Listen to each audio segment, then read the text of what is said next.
Jazakallahu khair Ustaz Jafri Abu Bakar. Cuma nak bagi hint tadi, tak tahu nak macam mana nak bagi tahu ni, tapi Ustaz lebih faham. Okey, tak apa.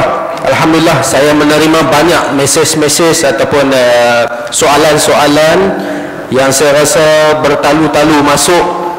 Yang paling jauh daripada London pun ada banyak. Ada soalan berbentuk ilmiah, ada soalan berbentuk konspirasi, ada soalan berbentuk macam-macam. Tapi insya-Allah saya akan pilih soalan yang terbaik. Saya akan agihkan kepada murabbi, pada ustaz, pada ahli panel, sebab ada yang minta hantar bagi ustaz jawab, bagi ustaz ni jawab. Tak, kita ikut kepada bab kita pada malam ini. Ada juga yang hantar soalan, lepas ni kami nak ambil gambar ustaz lah. Macam tu pun ada. Jadi sebelum kita nak pergi ke soalan, saya ada pengumuman. InsyaAllah muslimin dan muslimat, malam ni selepas kita tamat program forum kita pada malam ni, kita akan hamparkan sejadah di luar sana untuk kita kutip dana untuk bantu mangsa-mangsa banjir. Kerana Masjid Semilang akan sudah pun tubuhkan skuad bantuan yang sepatutnya berangkat esok. Tetapi oleh kerana selepas kita mendapat banyak feedback daripada sahabat-sahabat yang berada di sana, kita tangguhkan sehingga 9 hari bulan. Kenapa kita tak mau amanah yang diberi, maksud kata barang-barang dari segi kewangan, dari segi barang-barang keperluan ni tak sampai kepada orang yang kita sasar. Takut nanti sampai dekat Lenggong, mereka tukar jadi cap lain. Kita tak mau lagu tu. Kita nak kalau boleh biar dalam masa 7 ke seminggu atau 2 minggu ni, biar orang ramai dah kat sana duk pergi bantu, seluruh Malaysia duk turun. Bukan kita tak mau bantu, biar fasa yang paling utama adalah fasa selepas banjir. Biar mereka clear, kita turun pergi bagi dekat tangan terus, supaya tuan-tuan yang bagi dana pada malam ni, yang bantu, biar sampai betul-betul di tangan. Itu tujuan dan skuad bantuan Masjid Semilang. Sebab banyak feedback yang kita dapat, kena tahan di tengah jalan. Kita tak mau macam tu. Jadi tuan-tuan, insya-Allah bantulah setakat mana yang mampu. Kalau ada duit, boleh bagi duit. Kalau tak ada duit nak bagi barang pun boleh. Tapi saya nasihatkan, janganlah bagi pakaian. Sebab pakaian banyak sangat dah. Kita nak tukar kepada lain. Contoh, tuala wanita, saya tengok masih kurang. Pampers bayi masih kurang. Brus gigi, ubat gigi, biskut masih kurang. Yang banyaklah ni daripada mempuk pakaian. Dengar cerita kata daripada 5 ke 6 tan, 2 tan terpaksa dibuang sebab semua pakaian yang koyak-koyak, kasut tak ada tapak, seolah-olah macam membalas dendam kepada saudara-saudara kita yang berada di pantai timur. Ingat, apa yang kita buat Allah nilai. Jadi saya tak mau panjang-panjang bab tu. InsyaAllah selepas tamat nanti, sejadah semua kita akan letak di penjuru pintu dekat dengan pintu keluar. Bukan satu sejadah, kita nampak 4 sejadah. Masuk kata lagi besar lagi tak nak. Bukan sikit-sikit, kita nak sungguh-sungguh malam ni, insya-Allah. Itulah antara tujuan malam ni kita adakan forum untuk cari dana untuk mangsa banjir, insya-Allah. Jadi kita pergi kepada soalan yang pertama. Saya akan tujukan kepada panelis yang pertama. Main tuju-tuju Ustaz. Soalan ni tak susah dan tak senang. Jadi kepada Ustaz Afizal ya, yang pertama. Assalamualaikum Ustaz yang dikasihi. Saya baca lebih senang ya? Soalan saya, adakah Imam Mahdi muncul nanti, kerajaan akan seru rakyatnya menyertai Imam Mahdi tak? Ataupun pemerintah akan cop Imam Mahdi sebagai pengganas juga? Rakyat yang akan sertai tentera Imam Mahdi akan ditangkap dan didakwa. Apa pandangan Ustaz? Allahu Akbar. Dia bisa mundi 11 kali lagi tu. 5 tahun sekali mundi, 5 tahun sekali mundi. Soalan pun soalan mundi. Tuan-tuan, terima kasih kepada sahabat Akhir Anas kita, di panel, tuan-tuan muslimin dan muslimat yang dirahmati Allah. Baik, berkaitan tentang bai'ah kepada Imam Mahdi ini, sebenarnya ada yang disebut dalam sebuah hadis ya, juga disebut di dalam Al-Hawi lil Fatawi. Disebut hadis penutup kepada hadis lepas dibai'ah Imam Mahdi itu, maka kata Nabi SAW, maka Imam Mahdi itu dia pun duduk di antara rukun dan makam Ibrahim serta menghulurkan tangannya, lalu dibai'ahkan kepadanya. Baik, ungkapan Nabi yang selepas tu yang menarik. Nabi kata ketika itu Allah mencampakkan perasaan kasih dan sayang kepadanya dan di dalam hati manusia semua, dan dia pun bersama golongan yang bagaikan singa di waktu siang dan bagaikan rahib di waktu malam. Apa yang kita faham tuan-tuan muslimin dan muslimat sekalian, persoalan bai'ah umat Islam pada ketika itu kepada Imam Mahdi berlaku dengan izin Allah. Satu, dia tidak berlaku dengan konspirasi, ada komplot atau pakatan atau ada jaringan-jaringan di mana-mana berpakat untuk tidak membai'ah. Ada, dia berlaku kerana Allah yang akan mencampakkan rasa kasih dan sayang manusia kepada Imam Mahdi, dan berpandukan kepada pada ketika itu akan muncul 7 ulama yang hebat itu, yang menjadi, yang juga sebelum ulama-ulama yang 7 ni keluar mencari Imam Mahdi, dikatakan dalam riwayat 300 orang telah pun berbai'ah kepada ulama tersebut. 300 lebih, 300 dan belas Nabi sebut. Bermaksud pada ketika itu manusia memang tercari-cari siapakah pemimpin yang akan menentang kezaliman dan membawa keadilan dalam masyarakat. Okey, satu. Yang kedua tuan-tuan, kita kena ingat dia punya susunan ni.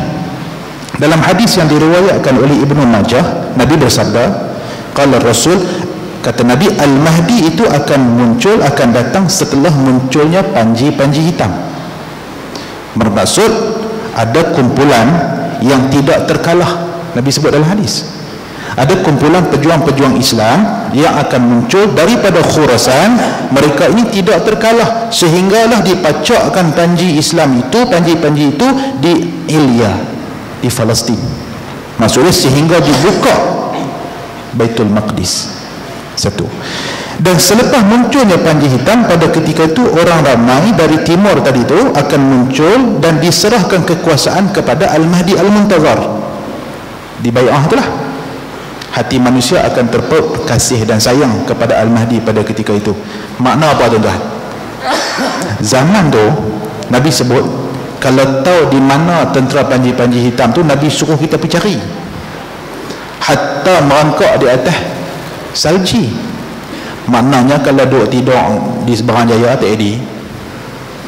Kalau takat makan tidur Tesco, Pesta, Pulau Pinang, Sungai Nibon, naik feri, naik Bukit Bendera, makan angin, tak ada. Umat yang Nabi maksudkan pada ketika itu adalah umat yang jiwa dia pejuang, bagai singa di waktu siang, maksud dia bertempur, dan bagai rahib di waktu malam. Kalau tak ada ciri-ciri itu kat kita tuan-tuan, tak tahulah. Kita kalau sampai waktu itu, wallahu'ala, apa nak jadi kepada kita, kita tak tahulah. Kenapa? Pasal kita makan tidur. Esok nak makan apa pula no? Baju apa pula nak pakai esok? Yang tu yang minda kita fikir. Kemudian apabila diserahkan pemerintahan itu kepada Al-Mahdi Al-Muntazar, maka pada ketika itulah Imam Mahdi akan memimpin tentera Islam pada ketika itu. Nah, sehingga Nabi sebut dalam hadis, Nabi kata apa? Apabila dibinanya Baitul Maqdis, ketika itu runtuh ataupun jadi kekacauan di Yathrib, di Madinah Al-Munawwarah, dan bila kharabu Yathrib maka khuruj Al-Malhamah. Nabi sebut bila runtuhnya Madinah pada ketika itu jadilah Malhamah. Ini disebut Malhamah Kubra ni, Al-Magedah ni. Dan bila jadi Malhamah wa khurujul Malhamah, maka akan dibuka Konstantiniyah. Dan apabila dibuka Konstantiniyah, kata Nabi SAW, maka khurujul Dajjal, akan keluarlah Dajjal pada ketika itu. Jadi soalan sahabat kita, adakah pada ketika itu kerajaan akan berkempen macam kempen pilihan raya Arab? Ini calon kami, sama-samalah kita mengundi dia, pastikan majoriti besar pada kali ini. Duk jenis mengundi sebelah kali aku tu no? Allahu Akbar. Tak apalah, tapi bila kita mengaji kita faham lah. Baik, sekarang timbul persoalan, siapa yang Allah Ta'ala nak campak rasa kasih dan sayang kepada Al-Mahdi ni? Orang terpilih saja, orang yang dipilih Allah. Kalau jenis tak semayang, tak kenal masjid, tak mengaji, tak menadah kitab, tak baca Quran, tak mengadap ulama, tak duduk dengan orang-orang yang dekat dengan Allah, agak-agak sampai ke kasih sayang itu dalam hati kita, silat-silat kita jadi penentang Al-Mahdi. Pasal apa? Pasal Dajjal nanti main, dia bawa kekayaan, macam saya pernah sebut dulu, bawa kekayaan, kemakmuran, kemewahan. Tiba-tiba Al-Mahdi nak menegakkan keadilan, mengangkat Islam, itu matlamat utama. Tuan, soalan kena tanyalah hati kita, aku ni layak tak Tuhan nak campak rasa kasih kepada Al-Mahdi? Yang tu patut kita tanya. Nah, wallahu a'lamu bissawab. Terima kasih Ustaz. Jadi secara tak langsung terjawab dah. Dengan keadaan kita sekarang ni menghadapi apa yang situasi kita dengan situasi yang sekarang ni, adakah kita ni agak-agak boleh ke ikut tentera Panji Hitam, tentera Imam Mahdi, ataupun kita ikut Dajjal? Ada orang kata kalau kita hidup di zaman Rasulullah lebih baik, tapi kita tak sedar. Jangan-jangan kita hidup Rasulullah, kita pengikut Abu Jahal. Wallahu a'lam. Jadi kita pergi seterusnya, soalan seterusnya, saya tak mau panjang-panjang. Allahu Akbar. Tuan-tuan jangan marah nah. Malam ni forum memang kita lajak bagi lewat supaya tuan-tuan tak tengok apa yang ada kat luar. Itu sebenarnya. Kita malam ni kita lari masuk dalam masjid menyelamatkan iman dan akidah, pandangan mata, telinga dan sebagainya. Biar kita balik lagi jalan semua dah lapar ya. Cepat sampai rumah, InsyaAllah. Jadi sama-samalah anggap keberadaan kita dalam ni bukan suatu penyiksaan. Nah, InsyaAllah. Jadi tak apalah, tunggu sampai pukul 12.30, tak apa tak. Kita pergi soalan seterusnya. Soalan untuk Ustaz Fawaz. Nabi Isa akan turun di Ruttah. Ruttah ni satu tempat di Damsyik, berdekatan dengan Damsyik di bumi Syria yang dikatakan Menara Putih. Kejadian solat subuh masa ketika bertemunya kaum muslimin termasuk Al-Mahdi dengan Nabi Isa ni di mana? Ustaz faham soalan saya? Di mana? Yang pertama. Yang kedua, adakah di masjid tersebut juga? Atau di tempat lain? 3 soalan. Kerana ada setengah pendapat pertemuan di solat subuh itu di Al-Quds, Baitul Maqdis, bukan di Ruttah. Yakni antara dua kejadian itu ada masanya antaranya. Jadi minta tolong Ustaz huraikan permasalahan ini. Ruttah kah? Al-Quds kah? Jadi dipersilakan Ustaz. Baik, bismillahirrahmanirrahim. Berkaitan dengan kisah turunnya Nabi Isa, di mana baginda akan diturunkan, ada sebuah hadis yang sahih. Hadis ini mutawatir, dan pendapat inilah pendapat yang paling masyhur sekali mengikut kata Ibnu Katsir radhiyallahu anhu. Beliau mengatakan, saya ambil kata-kata itu saja ni. Kata Ibnu Katsir, Nabi Isa akan diturunkan di Menara Putih sebelah timur Damsyik. Bahasa mudah kita sebut di masjid berhampiran dengan masjid tu, masjid ataupun berhampiran dengan Menara Putih yang ada di Syria. Siapa rajin buka Google, search, boleh tengok sendiri. Menara tersebut telah dibina pada zaman Ibnu Katsir, sehingga Imam Ibnu Katsir pernah mengatakan, pengarang kitab Bidayah wa Nihayah tu, sehingga beliau sendiri mengatakan, aku sendiri dah pernah pergi ke tiang tersebut, menara tersebut, dan tiang tersebut menjadi bukti turunnya Nabi Isa di tempat tu pada akhir zaman nanti. Itu kata-kata daripada Imam Ibnu Katsir radhiyallahu anhu. Baik, selesai. Dan bila Nabi Isa turun di tempat tersebut, baginda akan turun apabila iqamah untuk salat subuh dibacakan. Waktu bila dia turun, waktu bila Nabi Isa turun, waktu orang qamat nak mayang subuh. Jadi Nabi Isa akan turun waktu itu dalam keadaan pegang tangan pegang sayap malaikat, tangan kiri pun pegang sayap malaikat, dalam keadaan memakai 2 pakaian baju yang dicelup dengan za'faran. Wangian lah kita sebut, dalam pakaian yang dicelup dengan wangian. Dan imam, minta maaf, dan imam bagi orang Islam ketika itu akan berkata, Ruh Allah, maksudnya Nabi Isa, marilah salat bersama dengan kami, jadilah imam kepada kami. Maka Nabi Isa akan menjawab, sesungguhnya engkaulah yang menjadi amir ataupun pemimpin, kerana iqamah tadi dibaca untuk engkau. Kamulah yang jadi imam. Sebab apa? Qamat tadi itu qamat untuk kamu jadi imam. Jadi kamu jadi imam. Dan yang menjadi imam ketika itu adalah Imam Mahdi. Boleh tak? Jadi berdasarkan hadis ini mutawatir bersekilan. Ulama pendapat yang masyhur mengatakan Nabi Isa turun di Syria, di Damaskus Syria, di Menara Putih, dan akan sembahyang subuh di situ. Boleh dapat asal kata satu. Dan ada juga pendapat lain yang mengatakan Nabi Isa akan turun di Masjid Umawi di Syria juga, di satu tempat yang lain, tapi masih lagi di kawasan Damaskus ataupun kawasan Damsyik itu. tapi dia lokasi yang lain. Yang mana yang betul? Wallahu alam. Nanti kita tunggu tengoklah macam Ustaz Zafri kata. Boleh kata? Wallahu alam.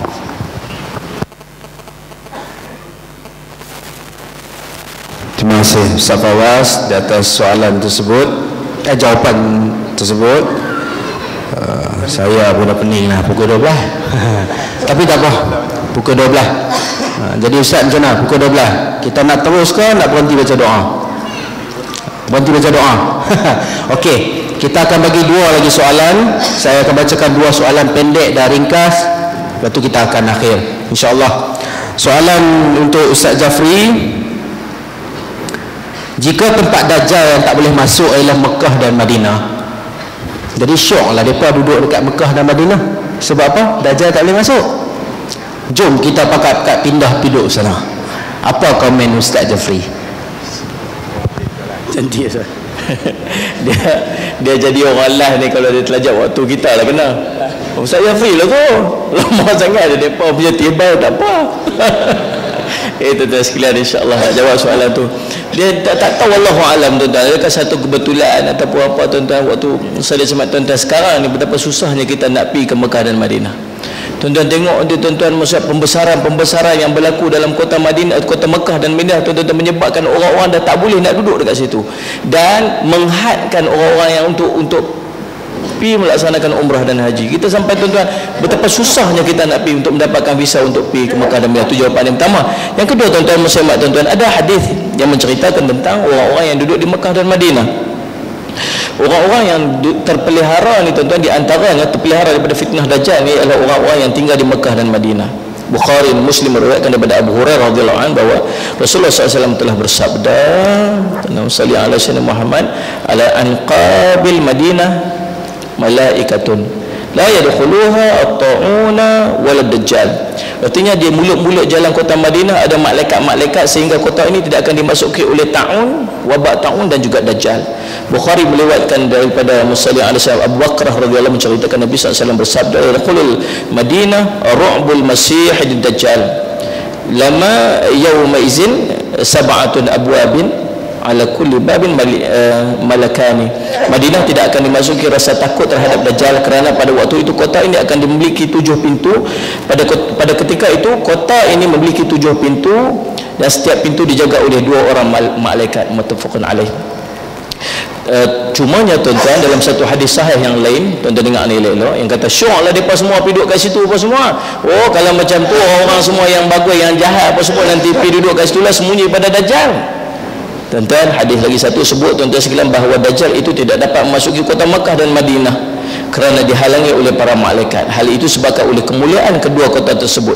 Keduanya ialah tanah haram yang aman daripada gangguan Dajjal. Dajjal hanya akan datang di wilayah yang tidak subur dekat dengan Madinah. Ketika itu tuan-tuan, waktu Dajjal mai dekat dengan kota Madinah, bergoncanglah kota Madinah itu 3 kali. Waktu tu tuan-tuan barangkali macam berupa gempa bumi ataupun kegemparan masyarakat sahaja, kata 2 pendapat. Bergegak kota Madinah tu dengan 2 pendapat. Satu kata gempa bumi, satu lagi dah Dajjal mai, semua dah kecoh-kecoh waktu tu. Waktu tu tuan-tuan, maka keluarlah daripada kota Madinah itu siapa-siapa yang ada dalam hatinya sifat munafik, lelaki atau perempuan. Orang yang ada fasik dalam hati, orang yang fasik akan keluar daripada kota Madinah, yang tinggal pada waktu itu bersih daripada segala kotoran, berubah menjadi kota yang harum semerbak di mana-mana sebagaimana yang telah disebutkan dalam hadis. Wallahu subhanahu wa ta'ala alam. Alhamdulillah. Itu soalan yang ketiga. Jadi secara tak langsung adil, seorang satu. Jadi untuk yang terakhirnya kita minta penggulungan, kesimpulan dan apa solusinya kita. Seorang satulah. Dari segi ada yang bertanya kata boleh tak nak panjangkan, nak minta doa, nak panjangkan umur agar dipertemukan dengan Imam Mahdi. Dan sekiranya kita ni diandaikan Allah panjangkan umur kita sampai ke selepas matahari dah terbit dari barat, apa yang amalan yang kita nak buat? Sebab apa? Bila waktu matahari dah terbit dari barat, segala amalan tidak akan diterima lagi. Jadi apa komen Ustaz dan apa solusi kita pada malam ini untuk berdepan dengan kronologi peristiwa-peristiwa akhir zaman? Fadhal Ustaz. Bismillahirrahmanirrahim. Dalam tempoh 1 minit ke 2 minit ringkas saja.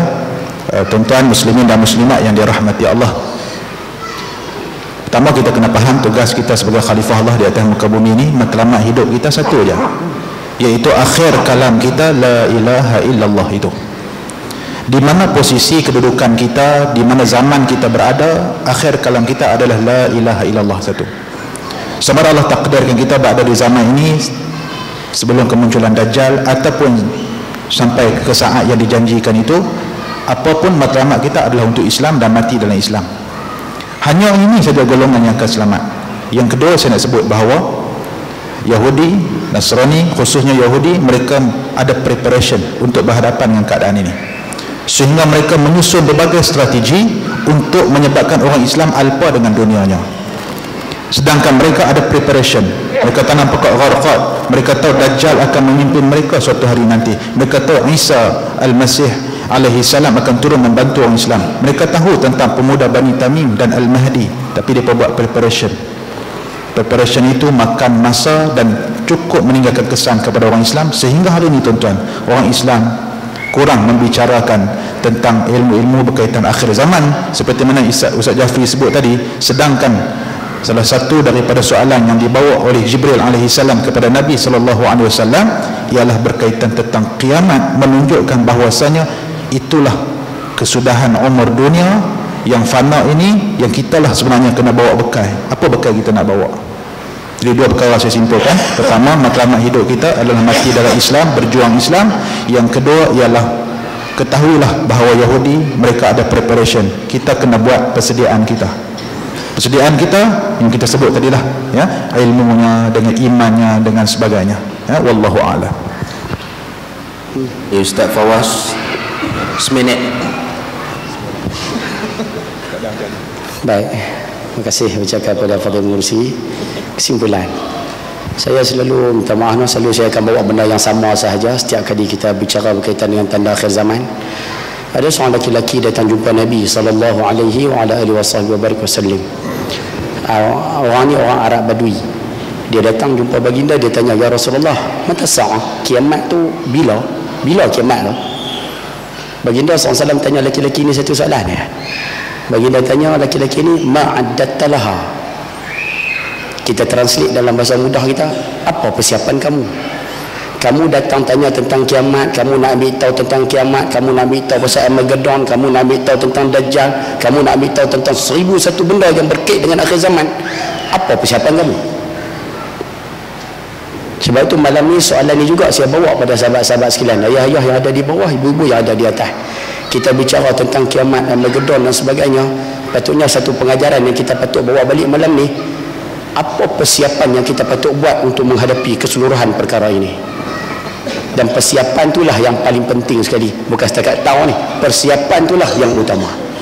Sebab itu kita minta bersempena dengan tahun yang baru ni, sama-sama tanamkan azam, sama tanamkan semangat untuk kita berubah menjadi hamba yang diridai oleh Allah Subhanahu Wa Taala.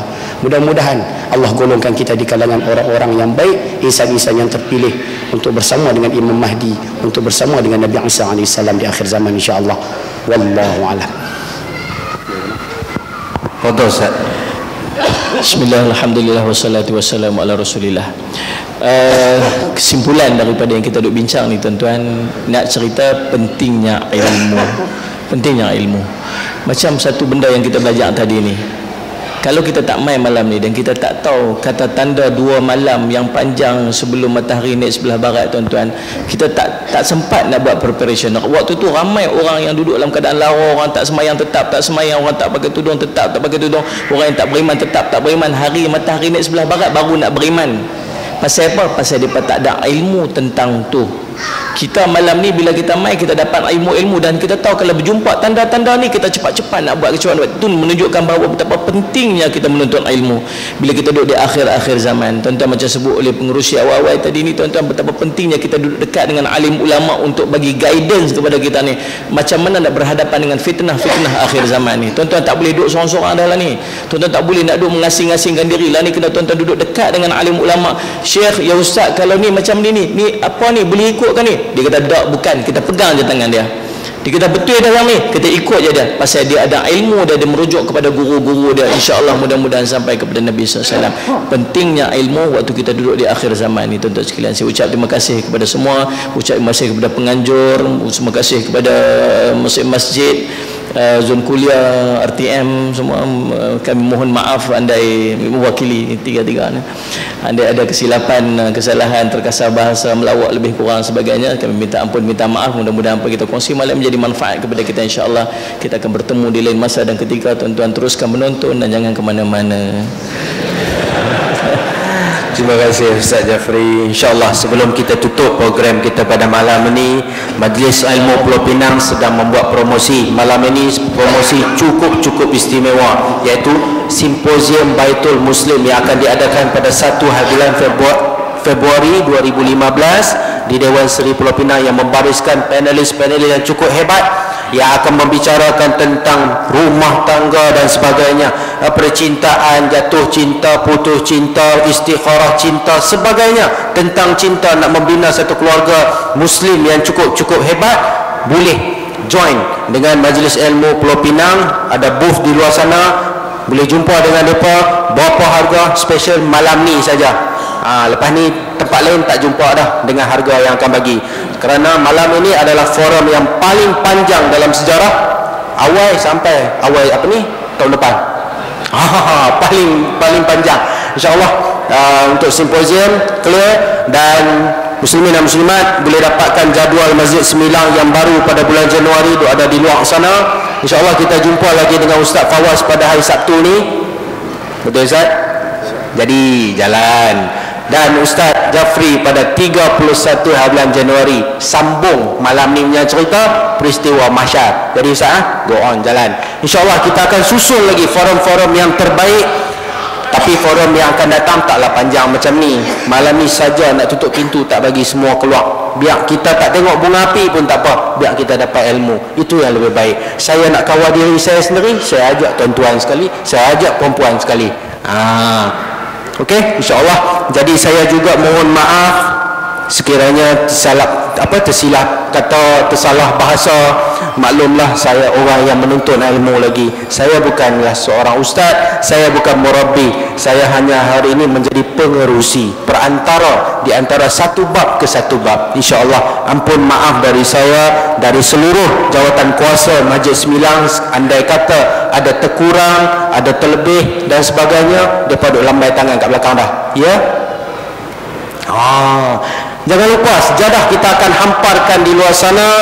Tuan-tuan dan perempuan, muslimin dan muslimat, sama-samalah kita bantu saudara mara kita yang sedang mengalami musibah, musibah dan rahmat daripada Allah sebenarnya yang berlaku di Pantai Timur dan sebagainya tempat, dengan bantuan dari segi kewangan, barangan dan sebagainya. InsyaAllah kita hamparkan sejadah di luar sana, sama-samalah kita bantu.